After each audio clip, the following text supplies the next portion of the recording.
Nous avons permis à nos internautes d'opiner sur cette thématique-là. Bonjour Nadège.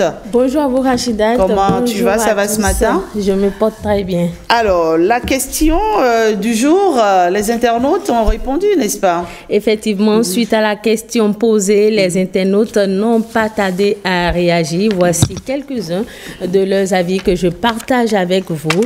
Pour André Mikpayi, le sujet est d'une grande sensibilité.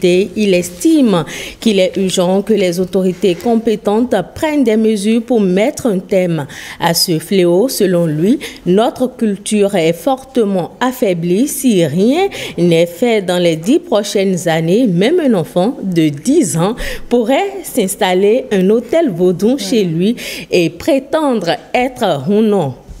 Landry Cessy considère qu'il s'agit d'une mauvaise pratique.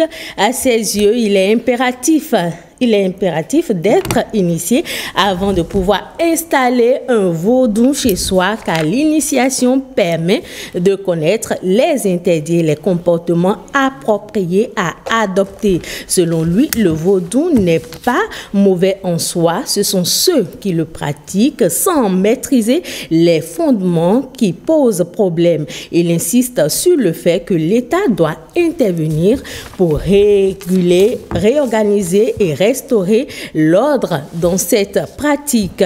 Justus Credo, de son côté, pense que cette pratique ne concerne que les pratiquants eux-mêmes tant qu'ils ne représentent aucun danger pour autrui. Cadet Amperio répond à Justus Credo et nuance ce point de vue en soulignant que le véritable problème réside dans l'organisation des cérémonies nocturnes, souvent accompagnées de chants et de danses qui perturbent sérieusement le voisinage. Il invite chacun à se mettre à la place des riverains qui subissent ces nuisances sans y avoir consenti.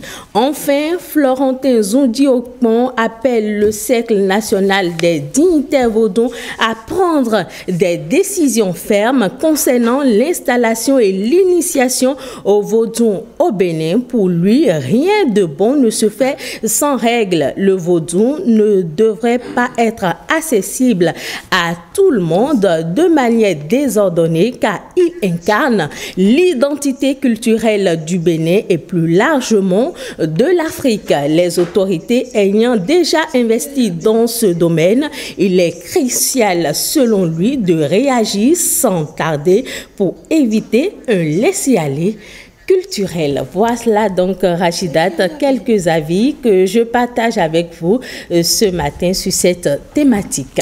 Merci ma chère Nadège Sané. Alors, professeur, vous avez suivi les avis, oui? Ça veut dire que le travail qu'on est en train de faire sur le terrain est en train d'évoluer. Bien sûr. Parce que pour la plupart du temps, ils ont compris que le vaudou, c'est toute une initiation.